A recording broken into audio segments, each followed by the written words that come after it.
Sahabat pendidikan karakter, apakah coding memang bisa dan perlu diperkenalkan sejak dini, bahkan sejak TK?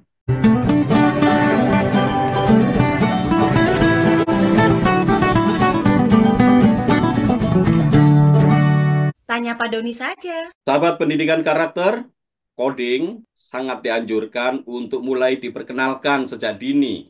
Dan ini diungkapkan secara khusus oleh Profesor Dr. Abdul Mukti. Nah, sahabat pendidikan karakter, apakah bisa sih coding diperkenalkan sejak SD? Kira-kira bagaimana bentuknya? Hari ini saya akan bercakap-cakap dengan Pak Toto, pelaksana harian Yayasan Belarminus Jati Asih Bekasi, yang sekolahnya sudah melaksanakan coding dari sekolah TK sampai dengan SMA. Halo Pak Toto, apa kabar? Halo, selamat pagi, Selamat salam pagi. sejahtera, Ya, salam sehat semua, tetap semangat. Pak Toto, bisa nggak diceritakan sedikit bagaimana sih Pak dulu, kenapa sih sekolah Belarminus itu yang di Jati Bening Bekasi mengusulkan atau mengajarkan pelajaran coding ini, Pak? Sekarang ini semua itu tidak bisa terlepas dari perkembangan teknologi ya. Maka untuk masa-masa yang akan datang ini pasti kita semua sangat membutuhkan dari kita bangun pagi sampai kita tidur lagi, besok lagi itu semuanya serba dengan teknologi. Tentunya kita di pihak sekolah itu juga tidak mau ketinggalan ya, tidak mau ketinggalan mencari berbagai cara, ide supaya mendukung apa yang menjadi tuntutan dan kemajuan zaman ini. Samping itu juga kita perlu mencari berbagai alternatif yang menarik supaya sekolah kita ini tentunya tetap eksis ya, khususnya kalau yang di Pilar Minus Bekasi itu ya kita kan sekolahnya di dalam, di kampung, kemudian tidak berada di jalan yang strategis, maka kita perlu mencari dan menggali hal-hal yang baru, yang mungkin menarik dan tentunya sangat dibutuhkan untuk kehidupan anak-anak kita di masa-masa yang akan datang. Tentunya latar belakangnya dan filosofinya itu Pak Doni. Sejak kapan sih Pak pelajaran coding diajarkan dan mulai kelas berapa? Pelajaran coding itu sejak tahun 2019 ya. Hmm. Itu mulai dari TK justru. Kita bekerja sama dengan lembaga swasta yang menawarkan proposal kepada kami waktu itu, kemudian kok ini menarik dan saya lihat di berbagai tempat selain di Bilar Minus itu tidak ada ya. Coba kita kita mulai jalan dan tentunya ini penting juga. Dan setelah itu dari hasil produk itu nanti dikompetisikan dengan sekolah-sekolah lain. Semangat anak-anak belajar coding gimana? Itu kan masih anak-anak tuh. Ya, Yang TK ya, misalnya pengalamannya bagaimana Pak yang TK itu? ya. Yang pertama memang ada suatu kesulitan ya. Kesulitan itu pertama itu memahami aturan, aturan penulisan kode yang benar itu anak-anak kadang apa namanya ada kesulitan karena namanya bahasa pemrograman itu kan Ya. berbeda dengan bahasa yang kita pakai sehari-hari itu ya. Itu kalau dulu zaman kita itu juga ada itu. Dulu namanya basic gitu. Kita Ya, saya pernah dapat ya itu dulu waktu, tapi saya ya dapat SMA Pak, itu basic tuh itu. sebenarnya hampir-hampir sama seperti itu. Nah, Tapi waktu itu masih sangat basic banget ya, karena layarnya masih hijau itu. ya pakai run dan segala macam Ya, betul. kemudian kita ya seperti itulah. Kita enter Kemudian langsung kemudian bisa bentuk ya lingkaran, berwarna gitu ya Pak itu, ya. itu. Kemudian juga anak itu pada saat menemukan kesulitan itu mencari kesalahan kode itu kadang sulit, kadang Hmm. agak lama. Nah, kemudian mendefinisikan bahasa pemrograman dan operasi itu yang menjadi kendala. Tetapi hal yang baik yang bisa dipelajari itu juga banyak. Anak menjadi semakin antusias, semakin kreatif, kemudian tentunya kerjasama ya dengan teman-temannya karena dia tim gitu. Nah itu menjadi lebih apa ya? Wah saya belum ketemu, saya harus bisa menyelesaikan itu. Itu. Maka semangat itu yang tentunya anak-anak itu menjadi hal yang paling penting untuk diusahakan. Walaupun kadang-kadang ada sih yang frustasi juga ada. Waduh, saya nggak ketemu-ketemu itu sudah biasa. Tetapi hal yang paling baik kita temukan itu anak menjadi lebih kreatif, kemudian mempunyai ide, dapat menemukan sendiri masalahnya, problem solving gitu. Seperti itu yang bisa eh, saya lihat ya sejauh sudah terlaksana di Bilar Minus gitu. Oke. Jadi memang melatih anak-anak untuk sebenarnya bisa menyelesaikan masalah ya Pak ya. Dan memang kalau Ya, lagi latihan ya kadang-kadang nggak berhasil. Udah ini mana sih kok di bagian codingnya mana yang keliru itu kan ya. ya itu betul betul banget. Oke. Ya, Yang dilakukan dalam pemrograman coding ini online atau bisa offline nih Pak? karena kita terjadwal masuk di Ya. dalam jam belajar siswa ya, itu Mm-mm. maka belajarnya offline gitu, Oke. belajarnya offline ya. Tapi pada saat tertentu, saat ada mau persiapan kompetisi gitu, juga pernah dilakukan secara online juga bisa. Oh.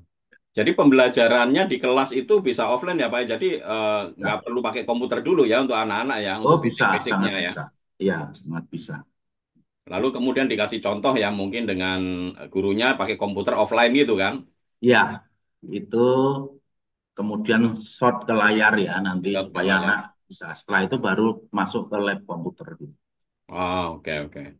Ya. Kalau yang TK gimana Pak? Mereka udah pakai komputer atau gimana? Sudah Pak, TK kita sudah pakai komputer, kemudian ya memang pertama kali harus dipelajari, itu anak-anak yang harus dipelajari itu adalah cara menggunakan mouse, kemudian on off-nya, kemudian ya huruf-huruf, kemudian angka itu ya anak memang harus diperkenalkan lebih dulu ya. Setelah itu baru dia pegang komputer gitu. Oke. Jadi anak Ya, untuk pengenalan komputer dulu ya Pak ya.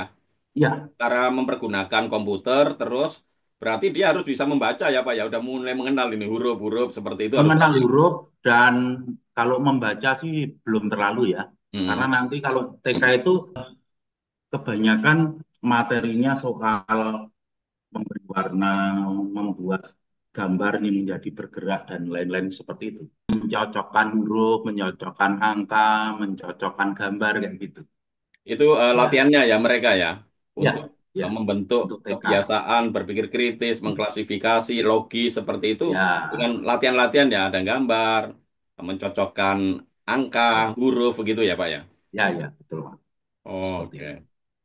Ya. Kalau yang dipakai itu Pak bahasa codingnya bahasa apa Pak? C++, HTML, PHP, Python, dan Arduino Uno. Empat yang dipakai ya berarti C++, Ya, PHP, HTML, HTML, Python ya, Python, oke. ya, Python dan Arduino Uno. Arduino Uno, oke. Ya, Jadi itu memang beberapa program yang memang sudah dibuat ramah anak ya Pak ya, ya, betul sehingga Pak. bisa dipergunakan oleh anak-anak ya. Oke. Ya, seperti itu. Betul. Ya, Nah, kalau dari sisi karakter Pak, mungkin apa ya, yang selama ini bisa dilihat dari anak-anak yang mulai belajar coding sejak dini nih Pak? ya, itu anak menjadi mampu menganalisis problem solving, kemudian membuka peluang karir di industri teknologi. Karena anak-anak kita juga, khususnya yang SMP SMA itu, dia harus bisa membuat website, kemudian membuat marketplace gitu, seperti kayak Tokopedia, kayak Shopee, seperti itu. Ya, kemudian mengembangkan kemampuan kerja tim, mengembangkan kreativitas dan inovasi. Itu yang menjadi apa namanya? Yang saya lihat dari karakter-karakter anak yang setelah belajar coding itu, Pak. Oke, oke, oke. Wah, keren banget ya. Ya, Berarti anak-anak yang SMP, SMA itu targetnya dia bisa bikin marketplace ya, Pak ya? marketplace, Pak, betul. Betul. Oke. Dan Oh, mereka kan punya produk yang harus dijual, Pak. oh Itu gitu. seperti mug, kemudian pin, kemudian pokoknya apa? kaos kayak gitu-gitu Pak. 3D printing itu dia jual lewat marketplace gitu. Kayak besok terima rapot anak-anak jual offline di sekolah ya. Tetapi Ya. kalau setiap harinya itu dia jual di marketplace gitu Pak. Oke, jadi anak-anak buat usaha dijualnya di aplikasi yang mereka buat sendiri. Iya. Wah, mantap, keren banget ini. Berarti nggak salah ya kalau Pak Muti itu menganjurkan coding dan artificial intelligence diajarkan ya Pak ya.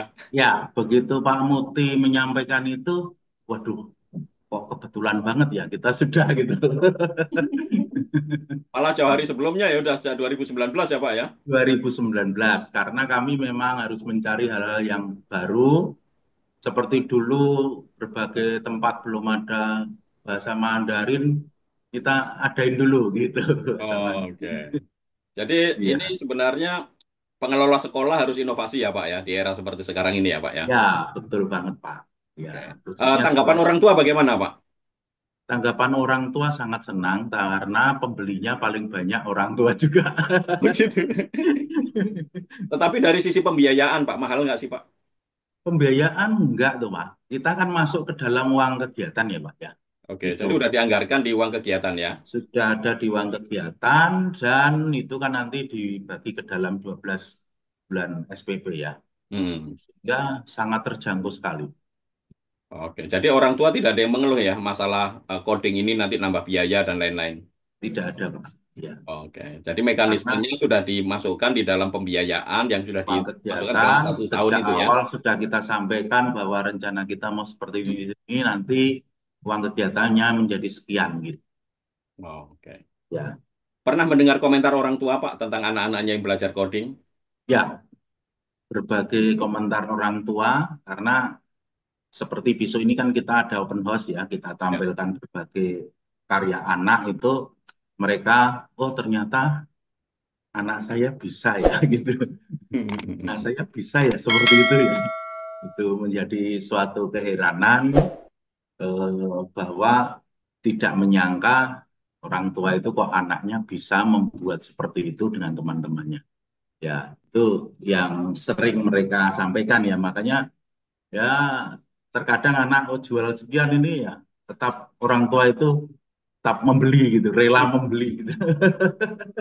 Karena Gitu. mendukung ya semangat anak-anak Iya, wirausaha betul. ya Pak Toto ya. Betul, betul, betul. Oke. Nah selama ini Pak kesulitannya apa Pak dari sisi teknis, dari sisi Ya, kesiapan sekolah mungkin di awal-awal. Sekarang mungkin sudah terselesaikan ya, tapi di awal-awal kesulitannya apa di antara para guru atau itu seperti kira-kira ada kesulitan nggak atau itu tantangan? tadi. Kalau kesulitan yang pertama itu ada, kemudian yang pertama itu dari segi anak ya, anak itu ngapain Pak kita harus seperti ini, gitu kan? Ya. Gitu tuh. Wong di pasaran juga sudah banyak loh. Oke, betul sudah banyak, tetapi apakah kamu bisa punya apa namanya kreativitas sendiri sehingga tidak sama dengan pasaran? Nah, itu yang menjadi penting itu menjadi tantangan bagi anak kan. Oh iya ya, betul ya gitu ya. Akhirnya ya mulai dari situ anak menjadi tertantang. Oh, saya harus membuat seperti ini ada di pasaran tetapi ada hal yang harus beda gitu. Harus beda kayak gitu. Sebagai contoh misalnya seperti ini Pak. Anak ini membuat alat sensor, sensor Hmm. untuk eh, lampu yang kalau tidak ada orang di dalamnya itu Mati dia sendiri. mati sendiri gitu loh, Hmm. kayak gitu gitu. Nah, setelah itu kan juga banyak di pasaran Ya. sih banyak gitu. Hanya itu memberi tambahan bahwa ini adalah produk anak-anak bilar minus lah itu tuh ada di situ jadi pasti di dalam produk itu ditulis sih gitu.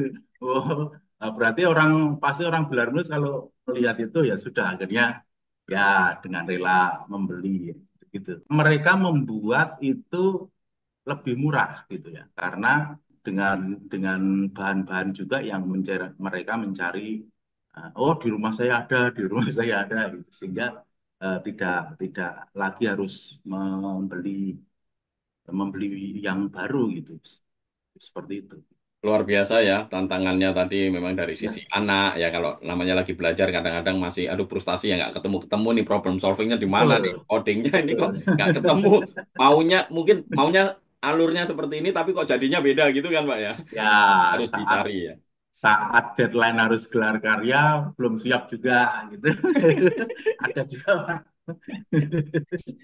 Tapi Gitu. sikap para pembimbingnya ketika anak stuck mandek seperti itu gimana Pak?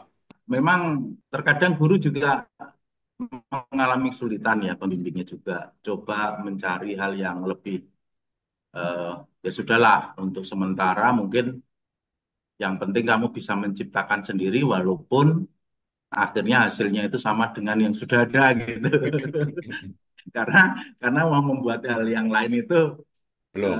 ada kesulitan juga gitu. Jadi artinya kita tahap pertama bisa membuat sendiri dan mencontoh kan Pak ya. Ya, betul, betul, Itu betul. sudah lumayan kan, artinya memang itu Ya, tahap awal ya. Kalau saya melihat keterampilan psikomotorik ya, menurut taksonomi Bloom, itu di dalam psikomotorik ya, awal itu kan kita melihat, mencontoh dulu, imitasi dulu.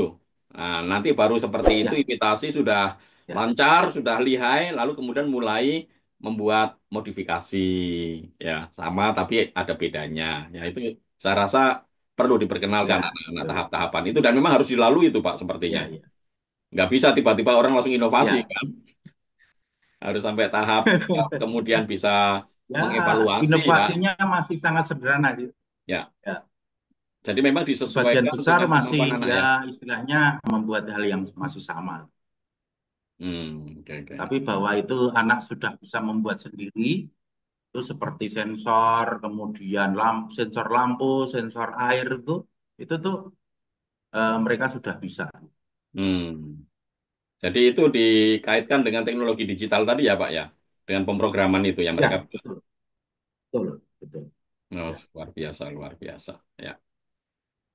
Oke, baik Pak Toto. Wah, terima kasih atas sharingnya ya. Mudah-mudahan ini cerita ini menginspirasi sekolah-sekolah lain untuk tidak putus asa dan mau menyambut masa depan dengan mempersiapkan anak-anak ini dengan ilmu yang nantinya berguna ya, ilmu dan keterampilan yang berguna bagi mereka.